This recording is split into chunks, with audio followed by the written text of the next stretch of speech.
नमस्कार दर्शकों, हर दिन एक आशीर्वाद है अगर आप अपने जीवन की प्रशंसा करते हैं, अगर आप अपने जीवन से खुश हैं। और पता है, ये खुशियाँ कहीं नहीं गई, हर पल आपके पास है। बस मुस्कुराइए और खुश हो जाइए। मैं हूँ आपकी होस्ट निहारिका और आप देख रहे हैं डीडी बिहार का मॉर्निंग लाइव शो बिहार बिहान। हमारे सभी दर्शकों का स्वागत कार्यक्रम बिहार बिहान में। नारी कभी प्रेम की शुरुआत करती हुई, कभी जीवन का आगाज़ करती हुई, कभी संसार में अपने बलबूते पर अपनी पहचान बनाती हुई। जब सुबह घर से बाहर निकलती है तो कई बड़े मुकाम हासिल करती है और जब शाम घर वापस आती है तो अपनी भूमिका भी बखूबी निभाती है।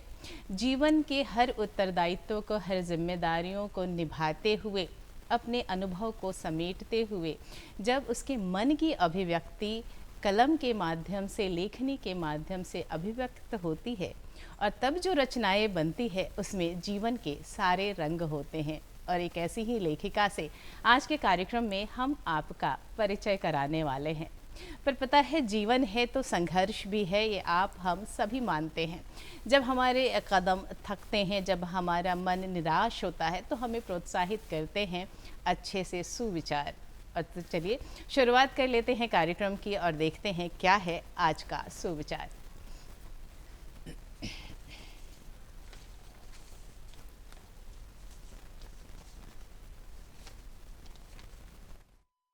महान सपने हमेशा पूरे होते हैं। स्वागत करिए हमारी आज की मेहमान श्रीमती स्वाति शशि सिन्हा जी का। नमस्कार मैम। नमस्ते। बहुत बहुत अभिनंदन, स्वागत आपका कार्यक्रम बिहार बिहान में। आज की सुबह और भी प्यारी बन जाती है आपकी प्यारी सी मुस्कान के साथ। Thank you. आज आप हमारे साथ हैं। पटना शहर आपका अपना शहर है। इतने दिनों के बाद पटना आकर कैसा लग रहा है? पटना आकर के बहुत अच्छा लग रहा है और ये ऐसा लगता नहीं है कि मैं अपने घर में आ गई हूँ, ऐसा लगता है। पटना में मैंने बहुत साल गुजारे हैं जी। करीब मैंने मैट्रिक बिहार बोर्ड से किया था और फिर मगध महिला कॉलेज में मैं पढ़ी हूँ 4 साल जी। 6 साल। फिर मैंने साइंस कॉलेज से मास्टर्स किया है जी जी। तो मैं पटना में बहुत साल रही हूँ और यह तो मेरा अपना घर जैसा लगता है। बिल्कुल, एक अलग सी खुशी लगती है जब आप इतने दिनों के बाद अपने शहर में पाँव रखते हैं। जी, जब मैं अमेरिका से आती हूँ, इंडिया जब उतरती हूँ दिल्ली एयरपोर्ट पे, तभी से वो अच्छा लगने लगता है, अपना लगने लगता है। अपने घर की खुशबू, मिट्टी की खुशबू, देश की खुशबू जी जी बहुत अच्छी लगती है। हम महसूस कर सकते हैं जी वो खुशी। जी, आपके चेहरे पर भी महसूस कर सकते हैं कितना अच्छा लगता है जब आप वापस आती हैं और ख़ासकर अपने शहर में। तो कई सारी यादें भी जुड़ी होती हैं, बचपन की यादें और फिर पढ़ना लिखना, कॉलेज के दिन होते हैं, है ना जी। बहुत हम लोग सुखद यादें होती हैं। हम लोग अमेरिका में रहते ज़रूर हैं, लेकिन हर दिन हर समय भारत के बारे में सोचते हैं, यहाँ के दोस्तों के बारे में सोचते हैं। यहाँ पे पूरा मेरा परिवार यहीं रहता है। जी जी। मायका भी है, ससुराल भी यहीं पे है।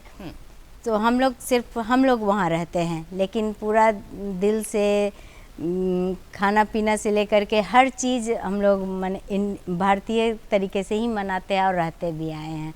और अपने बच्चों को भी यही कोशिश करते हैं कि वो ऐसे ही रहें जैसा मैं रही हूँ। जी जी। अमेरिका में फ़िलहाल आप कहाँ रह रही हैं? अमेरिका में मैं मिशिगन में रहती हूँ, मिशिगन स्टेट में रहती हूँ।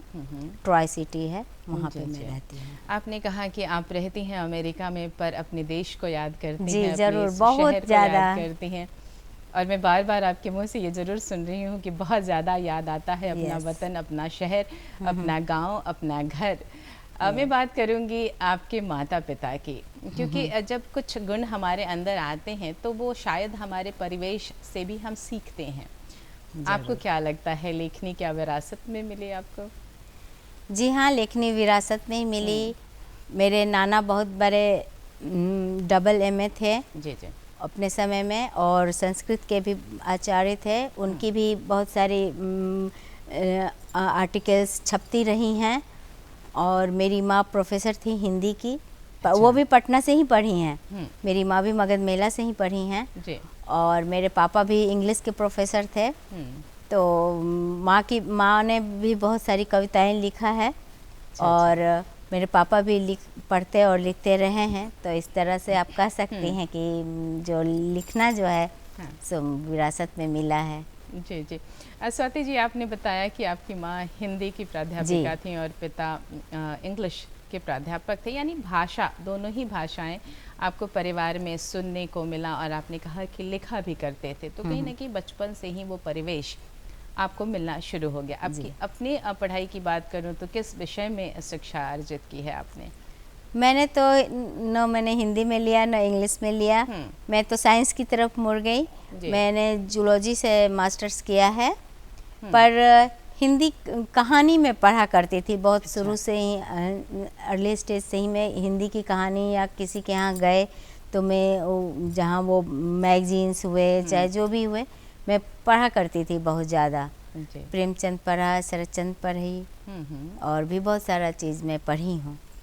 लिखने का तो कभी ध्यान में नहीं आया कि मैं कभी लिख पाऊँगी, बल्कि शुरुआत मुझे लगता था कि लोग कविता कैसे लिखते हैं। अच्छा। मुझे बहुत आश्चर्य होता था कि लोग कविता कैसे बना लेते हैं या कोई कहानी कैसे लिख लेते हैं, लेकिन आज जब लिखा तो लगा कि हाँ मैं भी लिख सकती हूँ, ऐसे ही ऊपर एक विश्वास आया कि मैं भी रचनाएं लिख सकती हूँ। जरूर। अगर मैं शुरुआती दिनों की बात करूँ, आपने कहा कि आप यूँ तो विज्ञान की विद्यार्थी रहीं, पर आप पढ़ती रही, है ना? क्योंकि बहुत रचनाएं जब हम पढ़ते हैं तो कहीं ना कहीं कुछ विशेष चीज़ें हमारे अंदर समाहित भी होती हैं, बहुत कुछ सीखते हैं जब हम बड़े रचनाकारों को पढ़ते हैं। तो वो एक हमें हमारे अपने अंदर के आत्मविश्वास को भी बढ़ाता है और शायद हमारी लेखनी को भी बड़ा समृद्ध करता है। जो बचपन के दिन थे उस वक्त कभी कोई रचना आपने लिखी? नहीं, मैंने कोई रचनाएं नहीं लिखी। शुरू में एक दो डायरी लिखा करती थी कॉलेज में, जो अमूमन सब कोई लिखते हैं, लेकिन वो भी मैंने बहुत ज़्यादा नहीं लिखा। और चूँकि विज्ञान की थी तो उसमें ज़्यादा लगी रही। अच्छा। नॉवेल ये सब मैं पढ़ा करती थी, लेकिन मैंने कभी लिखने का ट्राई नहीं किया था। जी। स्वाति जी, मुझे कुछ यूँ लग रहा है कि जैसे विज्ञान की विद्यार्थी आप रहीं तो एक पढ़ाई की जिम्मेदारी भी आप पर रहती होगी कि मुझे ये सारी चीज़ें पूरी करनी है, और कभी आपने लिखना नहीं शुरू किया। और एक दौर ऐसा भी आया जब आपने रचनाएं लिखनी शुरू कर दी। हम उस दौर तक ज़रूर जाएंगे, पर आज सुबह की शुरुआत में आपकी ही कविता से करना चाहूँगी। आपने ईश्वर पर बहुत कुछ लिखा है, कोई कविता जो आज सुनाना चाहेंगी? जी हाँ, मेरी बुक से मैं ईश्वर सुनाती हूँ। हमें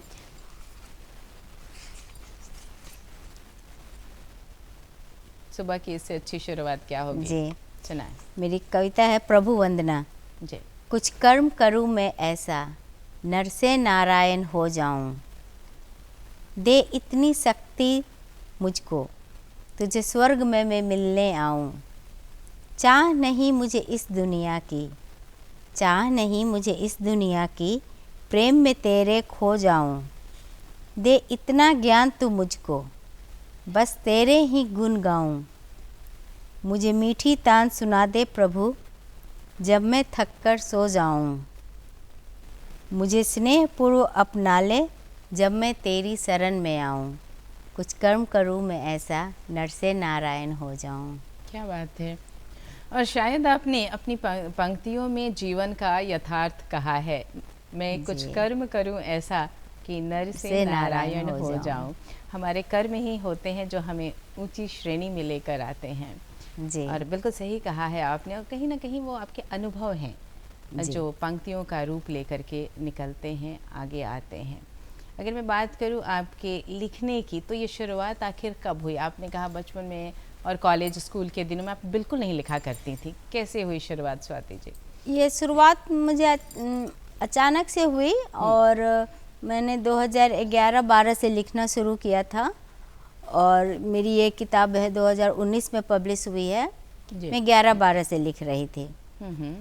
कोई विशेष घटना, कुछ ऐसा हुआ कि आपको लगा कि नहीं मुझे लिखना चाहिए, मन की बातों की अभिव्यक्ति देनी चाहिए? नहीं, अचानक से मुझे एक इसमें था कि एक कविता लिखनी थी, तो मैंने सोचा कि मैं लिखती हूँ। अच्छा। तो मैंने शुरुआत की, मैं सोच रही थी कि मैं किस पे लिखूं, किस कविता पे लिखूं, किसके जैसा लिखूं। अच्छा। तो मुझे ये याद आ रहा था यह कदम का पेड़ अगर माँ होता यमुना तीरे, जी जी। तो पेड़ पेड़ तो ऐसे करते करते मैंने पहली जो मेरी रचना है वो जी। पेड़ पर है। पेड़ और हम, जी जी ये मेरी पहली रचना जी। है। मुझे कुछ यूँ लग रहा है कि आपने कहा बचपन में मैंने कुछ भी नहीं लिखा, नहीं। और एक पल आया जब आपने लिखना शुरू किया, शायद जी। कहीं से फरमाइश हुई थी या कहीं पर आपको शामिल किसी प्रतियोगिता में शामिल होना था कविताओं की? आपने कहा कि आपने सोचा कि मैं किस विषय वस्तु पर लिखूं और तब आपने पेड़ को चुना। क्या कौन सी घटना थी? कुछ था, याद नहीं आ रहा, कहीं फिलहाल मुझे याद नहीं। देना था या किसी ने बोला था कि मुझे कहीं पे लिखने के जी, लिए, जी, जी। शायद बिहार से था, याद नहीं आ रहा है। तो उसने कहा था कि आपकी एक चाहिए लिख थी, कर मुझे दें कुछ मुझे। लिख के दें, जी। तो मैंने उस पे लिखा था। तो एक शायद छोटी सी स्कूल से था। शुरुआत, एक छोटी सी शुरुआत थी। स्वाति जस्ट जी, हाँ, और मैंने सोचा बस ये लिख डालूंगी, उसके बाद तो मुझसे होगा ही नहीं, मैं उसके बाद दी एंड हो जाएगी। जी। कभी कभी हम अपने अंदर की प्रतिभा को शायद नहीं पहचान पाते हैं, जी। और फिर एक छोटी सी कोशिश हमें हमसे हमारा परिचय कराती है, और शायद आपके साथ कुछ ऐसा ही हुआ। क्या लिखा था और क्या पंक्तियां थीं पेड़ के ऊपर जो आपने लिखा था, आपकी पहली कविता? जी हाँ, मेरी पहली कविता है पेड़ और हम। जी जी। 1 मिनट।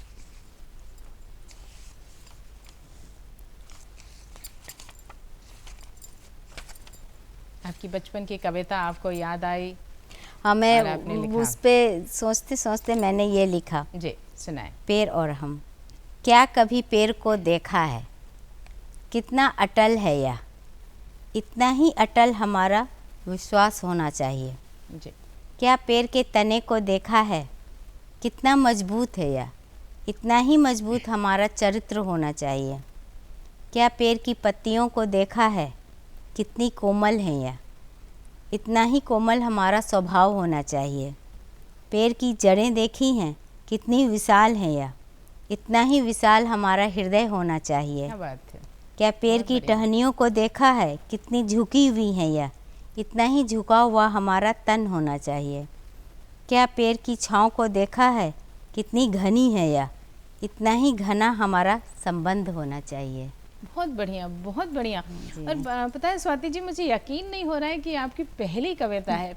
बहुत ही सुंदर तरीके जी। से जीवन की सच्चाइयों को पेड़ के माध्यम से प्रतीकात्मक रूप से आपने उसको बयां कर दिया है। जी हाँ, क्या बात यह है। मेरी भी बहुत प्रिय कविता है, क्योंकि पहली कविता है इसलिए भी, जी। और इसमें कुछ पॉजिटिव और संबंधों को लेकर के मैंने दर्शाया है, इसलिए मुझे जी, ये जी। कविता बहुत अच्छी लगती है। जब आप लिखने बैठती हैं, जैसे कि मैंने देखा, आपने जीवन के हर उस गुण को देखा है कि क्या एक अच्छे मानव में किस तरह के विचार होने चाहिए, और उसको प्रतीकात्मक रूप से आपने एक पेड़ के माध्यम से वो सारे जी। गुणों को आपने बताया है। एक पेड़ को देखा है क्या, और किस तरह से प्रकृति हमें सीख देती है, ये बातें भी निकल कर आ रही हैं निकल आपकी के पंक्तियों से। कि लोग पेड़ को देखते हैं लेकिन ये नहीं महसूस करते हैं कि उनके भीतर क्या क्वालिटी है, वो क्वालिटी को मैं अपने ऊपर कैसे जी, जी। लाऊं, मैं अपने स्वभाव में कैसे लाऊं, इसलिए मैंने ये लिखा है ये बिल्कुल। कविता। बहुत ही सुंदर पंक्तियाँ, और बहुत ही Thank अच्छे you। तरीके से आपने मैं कहूँगी शायद कविताओं के माध्यम से बहुत बड़ी सीख हम जी। सभी पाठकों के लिए भी, कि किस तरीके से हम प्रकृति के हर रचना से हम कुछ ना कुछ सीख सकते हैं। बिल्कुल। जब ये लिखने की शुरुआत हुई स्वाति जी, किसी का सहयोग इसके लिए, किसी ने आपको प्रेरित किया, परिवार के लोग या फिर आपके जो रिलेटिव्स थे? जब पहली कविता आपने लिखी तो जाहिर तौर पर हम दूसरों को देते हैं, पढ़ाते हैं, फिर हम उनके जो विचार हैं, फीडबैक्स हैं, वो लेते हैं। तो किसने आपको सबसे ज़्यादा प्रोत्साहित किया कि स्वाति नहीं, आपको लिखना ज़रूर चाहिए? मैं जब लिखी यह कविता तो सबसे पहले मैंने अपने पति संजीव सिन्हा को मैंने दिखाया, उन्होंने कहा कि हाँ बहुत अच्छी है। फिर मैंने अपने भाइयों को दिखाया, उन्होंने कहा कि हाँ, सबने कहा कि हाँ लिखा करो, ये आगे लिखा करो और भी लिखा करो। तो इस तरह मैंने फिर लिखना शुरू किया। उसके बाद जब मैंने पेड़ लिख लिया, पेड़ मैंने 2-3 ही घंटों में लिखा मैंने। अच्छा। ज़्यादा नहीं लगा। फिर जब मैंने लिख लिया तो फिर मैं इस तरह जब विचार आए तो फिर मैंने उसको कलमबद्ध करना शुरू कर दिया। जी। जब लोगों ने आपकी रचना सुनी, पढ़ी, तो उन्हें लगा कि आप अच्छा लिख सकती हैं। जी। और फिर इस तरीके से जो प्रोत्साहन आपको मिला और फिर नई और नई और नई और ढेर सारी रचनाएं आपने लिखनी शुरू कर दी। जी। किन विषयों पर ज़्यादा लिखा है स्वाति जी आपने? मेरी ये जो मेरी ये बुक है तुम्हारे लिए है, जी। इसमें मेरी 113 पोएम्स हैं इसमें मेरी, और इसमें मैंने करीब करीब 10 भगवान पे लिखा है, 10-12 कविताएं माँ पर लिखी हैं। अच्छा। इस तरह प्रकृति पे लिखा है। मैंने जीवन के हर पहलुओं पर मैंने लिखा है। जी जी। जो भी मेरे मन में विचार आया, मैंने कुछ ऐसा सोच के नहीं लिखा है। जिस समय मेरी बहुत सारी कविताओं को आप देखेंगी कि बहुत छोटी हैं। छोटी इसलिए हैं कि मैंने जिस समय जितना विचार आया मैंने वही प्रकट किया है। बड़ा मैंने उसको अलग से बनाया नहीं है। जितना विचार आया मैंने बस उतना ही मैंने लिख दिया है। जी। उन सारी घटनाओं के बारे में बताया कि कैसे आपने एक छोटी सी कविता लिखी और फिर लगा कि मैं लिख सकती हूँ। आपने उसके पश्चात बहुत सारी कविताएं लिखी। अमूमन होता क्या है, ख़ासकर महिलाओं के संदर्भ में मैं कहूँगी, बहुत सारी बातें हमने लिखी फिर वो कहीं रखी रह गई, दबी रह गई। हमने शायद ये समझा ही नहीं कि मैंने भी कुछ बहुत अच्छा लिखा है। आपने बहुत कुछ लिखा, उसके पश्चात आपने तुम्हारे लिए एक कविताओं का संकलन जो है आपकी पुस्तक, उसे प्रकाशित भी किया। ये कब किया, कैसे किया और कैसे शुरुआत हुई इसकी? जब मैं कविता लिख रही थी, जब मैं लिखना शुरू किया था, 10-15 कविता जब मैंने लिख ली थी तो मैं सोची कि इसको प्रकाशित किया जाए। जी। मेरा कज़न है वो, उसने कहा कि आपकी कविताएं अच्छी हैं, आप इनको ज़रूर प्रकाशित कीजिए। अर्पित मलिक नाम है। तो उसने कहा, और मेरे भी भाई लोगों ने कहा, सबने कहा कि आप तुम इसको प्रकाशित करना। तो मैंने प्रकाशित के बारे में तब से सोचना शुरू किया। मैंने अमेरिका में भी पता किया और इंडिया में भी मैंने पता किया। तो मुझे लगा कि सबने यही कहा कि कम से कम 50 कविताएं होनी चाहिए, 50 पोएम्स होने चाहिए प्रकाशित होने के लिए। जी। उस समय तो मेरे पास 10-12 थे। तो मुझे लगा कि 50 तो मैं लिख नहीं पाऊंगी, तो मेरा ये आइडिया यहीं रह जाएगा। प्रकाशित होने का मेरा सपना नहीं पूरा हो पाएगा। फिर धीरे धीरे मैंने 110 मैंने ही लिख डाले। अच्छा। तो फिर मैं सोची कि अब इसको प्रकाशित करना चाहिए। तो फिर मैंने चूँकि मेरी हिंदी की कविताएं थी, अमेरिका में मैंने फिर उतना पता नहीं किया और मैं इंडिया आने वाली थी। तो मैंने यहाँ पे पता किया कि यहाँ पे जो हैं दिल्ली में एक शोएब साइद करके हैं, वो कवर डिज़ाइन करते हैं। तो उन्होंने ही मेरे पेज बुक का कवर डिज़ाइन उन्होंने ही किया है। अच्छा। फिर भारत आकर आपने इसका प्रकाशन भारत आके मैंने 2019 में इसका मैंने प्रकाशित किया, पब्लिश किया। मैं देख रही हूँ आपने जो नाम दिया है इस कविता संकलन का, तुम्हारे लिए, जी, क्या वजह है इसके पीछे स्वाति जी? तुम्हारे लिए की वजह इसके 2 रीज़न है। एक तो कि मैंने ये कविताएं जो बुक है मैंने अपने माँ और पापा को डेडिकेट किया है। अच्छा। उनके लिए, और चूँकि वो लोग अब इस दुनिया में नहीं हैं, और अगर रहते तो आज वो बहुत खुश होते। बिल्कुल। तो मैंने उनको डेडिकेट किया है। और दूसरी, जब कविताएं जब तक मेरे पास हैं तब तो मेरी हैं। जी। लेकिन जब आप प्रकाशित करवाती हैं या कोई भी चीज़ आप डॉक्यूमेंटेशन कराती हैं, ये भी एक उसी का हिस्सा है। तो वो अब मेरी नहीं रही, वो आपकी हो गई, आपके लिए हो गई, पाठक के लिए हो गई। इसीलिए यह ख्याल रखते हुए मैंने इसका नाम रखा है तुम्हारे लिए, कि जो पढ़े उसको लगे कि यह मेरे लिए है। क्या बात है, बहुत सुंदर व्याख्या आपने जो शीर्षक दिया है अपने इस कविता संकलन को, जो नाम दिया है तुम्हारे लिए, अपने माता पिता को समर्पित और साथ ही जो पाठक हैं उनके लिए आपने ये नाम सोचा है और उन्हें ये नाम दिया है। आपने जिक्र किया माता पिता का, आप खुद भी माँ हैं और महिला का हृदय, माँ का हृदय कुछ अलग होता है। आपने अपने उस माँ के अनुभव को भी समेटा है कविताओं के माध्यम से, हमारे दर्शकों को सुनाना चाहेंगी? जी हाँ, मेरे माँ पे बहुत सारी कविताएं लिखी हैं जी, उसमें से मैं एक सुनाती हूँ। नंबर माँ का। आज एक नंबर दिखा मेरी डायरी में। अच्छा। आज एक नंबर दिखा मेरी डायरी में, आज तक वो नंबर मेरे पास था और मेरे दिल के अजीज भी। पर अचानक वो नंबर बंद हो गया, पर मैंने न उसको डिलीट किया, रहने दिया उसको अपनी डायरी में और देखा किया उसको कई बार। कभी मैंने उसको कितनी बार यूज किया था, मिलाया था फ़ोन उस नंबर पर कई बार।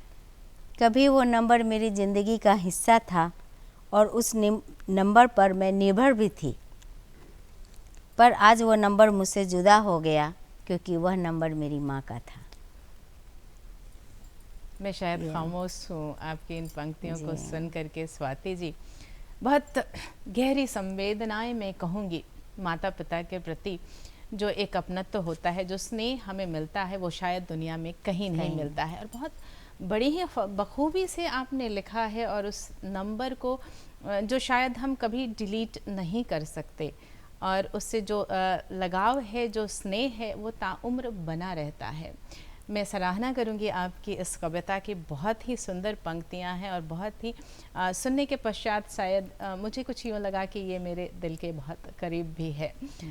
कुछ और बातें आपकी कविता से जुड़ी हुई। आपने हिंदी में अपने कविता संकलन को प्रकाशित किया, उसके पश्चात आपने इसे इंग्लिश में भी अनुवादित भी करवाया। ये कैसे सोचा स्वाति जी अनुवाद कराने की वजह? मैंने तो हिंदी में लिखना शुरू किया था क्योंकि मेरी पढ़ाई शिक्षा हिंदी माध्यम से हुई है जी। तो इसलिए मैंने हिंदी में ही सोचती हूँ, हिंदी में ही लिखती हूँ। हिंदी में मैंने जब लिख लिया, चूँकि मेरे पापा इंग्लिश के प्रोफेसर थे और तो मैंने सोचा कि मैं अपनी कविताओं को इंग्लिश में भी ट्रांसलेट कराऊंगी। अच्छा। और चूँकि मैं अमेरिका में रहती हूँ तो वहाँ हिंदी तो है ही, हिंदी जो मेरे दोस्त लोग हैं वो लोग तो पढ़ेंगे ही। इंग्लिश में रहने से और व्यापक हो जाएगा मेरी कविताओं का जो पाठकगण है वो और बढ़ जाएंगे क्योंकि वहाँ पे तो इंग्लिश चलता है जी। तो इसलिए मैंने इंग्लिश कराने का सोचा। जी, बहुत अच्छी बात, बहुत अच्छी मुझे बात। दिक्कत हुई कि इंग्लिश का ट्रांसलेट कौन करेगा। इंग्लिश में मुझे वहाँ रह के इतना आइडिया नहीं था कि फिर मैं खोजते खोजते मैं वहाँ एक बुक पढ़ी थी, गॉन विद द विंड। उसका इंग्लिश में वो नॉवेल थी और उसका हिंदी ट्रांसलेट किया था युगांक धीर ने। तो मुझे वो बुक बहुत अच्छी लगी थी तो मैंने उनसे रिक्वेस्ट भेजा और उन्होंने उनसे पूछा कि क्या आप मेरी कविताओं का इंग्लिश ट्रांसलेट करेंगे। तो उन्होंने सहर्ष स्वीकार किया और उन्होंने ही मेरी हिंदी कविताओं को इंग्लिश का रूप दिया है, इंग्लिश ट्रांसलेट किया जी। स्वाति जी, मैं कहूँगी कि जब हम अलग अलग भाषाओं में भी अनुवादित करते हैं, जैसा कि आपने भी कहा, तो जो पढ़ने वाले हैं उन तक हमारी ज़्यादा से ज़्यादा पहुंच भी हो जाती है। और एक और बात यहाँ कहना चाहूँगी, चूँकि आपने जिस घटना का जिक्र किया, कहते हैं जहाँ चाह वहाँ राह, और वो संकल्प आपके चेहरे पर दिख रहा था कि मैंने जो लिखा है वो सभी तक पहुँचे। ख़ास बात ये कि आप अमेरिका में रह रही थी तो जाहिर तौर पर जब अगर इंग्लिश में अनुवादित होगा तो उसकी पहुँच ज़्यादा होगी। आपने कोशिश की और आपकी जो ये कविता का जो ये संकलन है वो इंग्लिश में भी अनुवादित हुआ और आप आज सभी लोगों के पास है और जो पाठक हैं वो पढ़ना चाहते हैं वो हर दोनों भाषाओं में उसे पढ़ सकते हैं। अगर मैं आपके विषयों की बात करूं जिस पर आप लिखती हैं तो कई विषयों पर आपने लिखा है और उसमें प्रकृति भी एक है। प्रकृति जो शायद हम सबकी माँ है और बहुत कुछ हम सीखते भी हैं। कुछ विशेष कविता जो आपने प्रकृति पर लिखी है सुनाना चाहेंगी? प्रकृति पे भी मैंने बहुत सारी कविताएं लिखी हैं जी, लेकिन मैं उनमें से आपको एक सुनाना चाहूँगी जो मेरे दिल के बहुत करीब है। ज़रूर सुनाएं।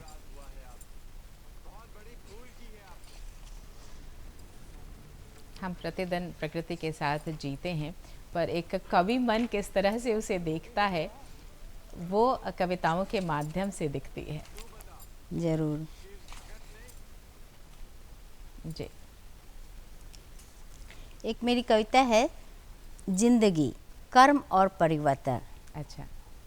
नदी ने एक दिन रेत से पूछा, यह मेरी आपको बताती चलूँ मैं, यह मेरी दूसरी कविता है। अच्छा। पेड़ और हम के बाद यह मेरी दूसरी कविता है।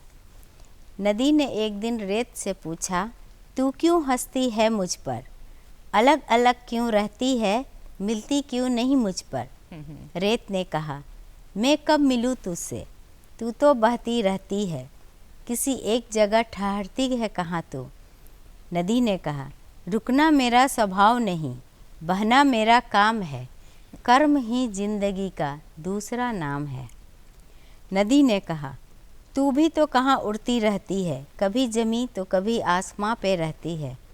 रेत ने कहा, मैं तो लोगों के पद चिन्हों को देखती हूँ और उसी में खुद को तलाशती हूँ। कितने लोगों द्वारा मैं कुचली गई, कितने द्वारा मैं छली गई। जी। मेरे ही कणों को लेकर घरौंदे बनाए गए और फिर न जाने क्यों तोड़े गए। नियति की ना कोई पहचान है, परिवर्तन ही जिंदगी का दूसरा नाम है। क्या बात है। आपने बताया, शुरुआत में आपसे पूछा था कि पटना में आकर कैसा लग रहा है। जी। आपने कहा कि जब आप विदेश में भी रहती हैं तो ये शहर, ये देश आपके मन में रहता है। आज अपने दर्शकों के लिए इस शहर को आपकी लेखनी के माध्यम से बताना चाहूँगी। आपने पटना शहर के बारे में भी लिखा है, कविता लिखी है, वो ज़रूर सुनाना चाहूँगी। क्या कहती हैं पंक्तियाँ आपकी और कैसा दिखता है पटना शहर आपकी रचना में? जी, मैंने पटना में बहुत साल गुजारे हैं, तो जी। मैंने उसी पर एक कविता लिखी हूँ। यादों में बसा पटना, उम्र के चंद साल जो मैंने तुम्हारे साथ गुजारे हैं, चाहे वो गलियाँ हो या फिर मोना सिनेमा हॉल हुआ करता था, अभी भी है। जी जी। याद है मुझको हर गली और कोना, बोरिंग रोड की बहार हो, बोरिंग रोड में मेरी मौसी का घर था, तो बोरिंग रोड की बहार हो या कृष्णा घाट के पास की मज़ार हो, गर्मियों के दिन में चिड़ियाघर जाना या कहीं भी तुमसे हाथ मिलाना, मैं फेर या अंकुर में खाना खाना या कहीं पर चुपचाप बातें करना, वो हनुमान जी का मंदिर जहाँ हमने झुकाए थे सिर, वो पानी की बूंदें जब हम पर पड़ रही थीं, तुम मुझे और मैं तुम्हें देख रही थी। अभी भी याद है वो बुक फेयर की रात जब हम तुम गए थे एक साथ, और इन लम्हों में हमने गुजारी थी कितनी ही सदियां एक साथ। याद है मुझे पटना की वही तस्वीर, और इस तस्वीर का हर पहलू कहीं तुमसे जुड़ा है। क्या बात है, बहुत ही सुंदर। पता है, जब हम दूर रहते हैं तो हमें अपना शहर, अपना वतन और भी ज़्यादा याद आता है, और मैं समझ सकती हूँ कि ये पंक्तियाँ आपको अब वहाँ भी अपने इस शहर से जोड़ कर रखती हैं। जी। अगर मैं बातें करूँ उन लेखकों की, उन रचनाकारों की जिनको आपने पढ़ा है और जिनसे आप प्रेरित हुई हैं, किनका जिक्र करना चाहेंगी? मैं पढ़ी तो बहुत हूँ, प्रेमचंद पढ़ी हूँ, शरतचंद पढ़ी हूँ, जी जी, टैगोर पढ़ी हूँ, और शिवानी का मैं पढ़ती रहती हूँ। इन सब और कविताओं में मुझे मैथिली शरण गुप्त की बहुत अच्छी लगती हैं, दिनकर जी की बहुत अच्छी लगती हैं। जी जी। ये सब की कविताएं और इन लोगों का जो सरल लेखनी है, ये सब मुझे बहुत प्रभावित करता है। जी जी, हम बहुत कुछ सीखते हैं अगर हम अच्छे रचनाकारों को पढ़ते हैं, और कहीं ना कहीं हमारी लेखनी में भी वो चीज़ें आती हैं। इनसे सबसे बड़ी बात यह है कि इन रचनाकारों, जैसे कि आपने भी कहा कि बहुत ही सीधी सरल भाषा जो पढ़ने वाले को बिल्कुल समझ आती है, बहुत ऐसा नहीं कि बहुत अलंकृत शब्द जो आपकी समझ से परे हैं। मैं आपकी कविताओं में भी वो देख सकती हूँ, बहुत अपने से शब्द और बहुत ही आसानी से समझ में आने वाली आपकी कविताएं। जी, मेरी ज़्यादातर कविताएं वैसी ही हैं जो मेरे मन में है, जैसे मैं बोलती हूँ, जैसा मैं सोचती हूँ, वही मैंने लिखा है। जी, अब बातें करूँगी आपकी अगली रचना की। इतनी सुंदर कविताएं और उनका संकलन आपने प्रकाशित किया है। अपने दर्शकों की ओर से जानना चाहूँगी कि क्या कुछ नया लिख रही हैं आप? मैं कविताओं का तो मैंने लिख लिया है और इसका प्रकाशित भी करवा लिया। अब मैं इस पर लिख रही हूँ, मिथिला में रीति रिवाज जिस तरह से होते हैं वो आजकल छूटते जा रही है जी। तो मैं आजकल उस पे काम कर रही हूँ, वो भी उस किताब पर, उस किताब में उस पर लिख रही हूँ कि रीति रिवाज कैसे होने चाहिए। अच्छा। जैसे किसी लड़की की शादी है या बच्चे का उपनयन है या छठी है, वो कैसे होने चाहिए उसका कोई ये नहीं था, और होंगे भी तो मुझे नहीं पता, और मैथिली में होंगे। मैं उसको हिंदी में लिख रही हूँ और उसको भी मैं जल्दी ही प्रकाशित करवाऊंगी, क्योंकि हम लोग भूलते जा रहे हैं अपनी संस्कृति को, अपने इसको कभी समय की कमी के कारण, कभी ज्ञान की कमी के कारण वो हम लोग के बीच में अब नहीं रहा। तो इसलिए मैं उसको कलेक्ट करके लोगों से पूछ करके अच्छा। ये करके मैं उसका वो बुक लिख रही हूँ, जिसका नाम विधि विधान होगा, जी। मेरी बुक का नाम, जिसमें हर तरह की विधि आपको बताई जाएगी कि किस तरह से बहुत बढ़िया। लड़के की शादी उस पर मैं लिख रही हूँ। जी, और जी। यह मिथिला कल्चर से रिलेटेड है। चूँकि मैं मिथिला की हूँ तो मैं वहीं का विधि विधान उसी पर केंद्रित होगा। जी। ये ज़रूर है कि ये मिथिला पर ही है, लेकिन आप कहीं भी इसको फॉलो कर सकते हैं, बिल्कुल। जहाँ भी रहें और उसको सबसे अच्छी follow बात कर सकते स्वाति हैं। जी कि जो हमारे विधि विधान है, जैसा कि आपने भी कहा, जो बड़े जी। बुजुर्ग हैं वो जानते हैं, पर उनके जी। पश्चात जो नई पीढ़ी है उन तक भी इन चीज़ों को की पहुंच होना बेहद ज़रूरी है। और शायद इसी माध्यम से, किताबों के माध्यम से उन्हें लिख करके हम अपनी नई पीढ़ी तक उन्हें पहुंचा सकते हैं। और जो हमारे विधि विधान है उसमें बड़ा वैज्ञानिक पक्ष भी होता है, जी। और उन्हें लेकर के चलना हमें हमारी संस्कृति से जोड़ता भी है। आपने कहा कि आप निरंतर रचनाएं लिख रही हैं। कोई ऐसी रचना जो आपके दिल के बहुत करीब हो, और शायद लिखा आपने तो आपको कुछ यूँ लगा कि मैंने जीवन की बहुत बड़ी बात कह दी, कौन सी रचना सुनाएंगे? मेरी एक कविता है जो मैंने मेरे पापा के मरने पर, उसको पहले मैंने गद्य में लिखा था, अच्छा। फिर उसको मैंने बाद में कविता के रूप में बनाया है। जी जी, सुनाएं।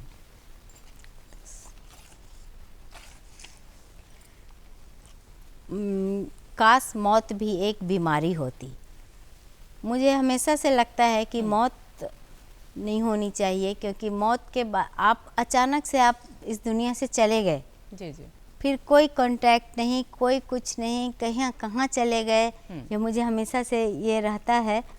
तो जब मेरे पापा का डेथ हुआ था तो मैंने इसको गद्य में लिखा था, फिर मेरी माँ के मरने पर इसको मैंने पद्य में बनाया है। तो मैं ऐसा मानती हूँ कि मौत अगर बीमारी की तरह होता जी तो क्या होता, उसी पे मैंने लिखा है। काश मौत भी एक बीमारी होती, कम से कम आती जाती तो रहती। जनाजे का गम न सहना पड़ता, इस भीड़ में हमें अकेला न रहना पड़ता। सिर्फ कुछ इलाजों की ही तो बात होती, काश मौत भी एक बीमारी होती। परिवार जने जहाँ खड़े हैं चारों ओर और देखते हैं तुम्हें कब से किस छोर। इन हालातों को देखकर क्या तुम धर दबोचती, काश मौत भी एक बीमारी होती। मैंने तुमसे कितना कहा, उठ जाग और कुछ काम कर, दुत्कार भले या प्यार कर। कम से कम तुम इस तरह सोई तो न होती, काश मौत भी एक बीमारी होती। तुमने मुझे छोड़ इस मौत को चुना, क्या कमी थी जो हमसे बना। सिर्फ इसलिए कि मौत अपनी है, पराई नहीं होती, काश मौत भी एक बीमारी होती। क्या बात है। और आपकी इस अद्भुत रचना के साथ ही हम आपको धन्यवाद कहना चाहेंगे स्वाति जी। आपने वक्त निकाला हमारे लिए, इस कार्यक्रम में शरीक हुई, और आपकी बहुत सारी रचनाओं को हमारे दर्शकों ने सुना भी। बहुत दिल के करीब थी, जीवन से करीब थी आपकी सारी रचनाएं। बहुत बहुत धन्यवाद आपका। धन्यवाद निहारिका जी, धन्यवाद दूरदर्शन केंद्र। आप लोगों ने मुझे आमंत्रित किया और मुझे बोलने का मौका दिया, इसके लिए मैं दिल से आभारी हूँ। जी जी, बहुत बहुत धन्यवाद। नमस्कार। नमस्कार। और दर्शकों, आज हमने बातचीत की एक लेखिका और कवयित्री श्रीमती स्वाति शशि सिन्हा जी से। मन के जो अनुभव होते हैं, हमारे मन में जो विचार होते हैं, वो लेखनी के माध्यम से अभिव्यक्त होते हैं और बनती हैं रचनाएं। आपके मन के जो विचार हैं हमारे कार्यक्रम के प्रति, वो हमें मालूम कैसे होते हैं? आपके ख़तों के माध्यम से और आपके ईमेल से। तो हमारे लिए वक्त निकालिए और हमें ईमेल भेजिए, हमें ख़त लिखिए, बताइए कैसा लगता है आपको हमारा ये कार्यक्रम। हमारा पता है कार्यक्रम बिहार बिहान, निदेशक DD बिहार, दूरदर्शन केंद्र पटना, फ्रेजर रोड पटना 800001। हमारा ईमेल ID है director@ddkpatna@gmail.com।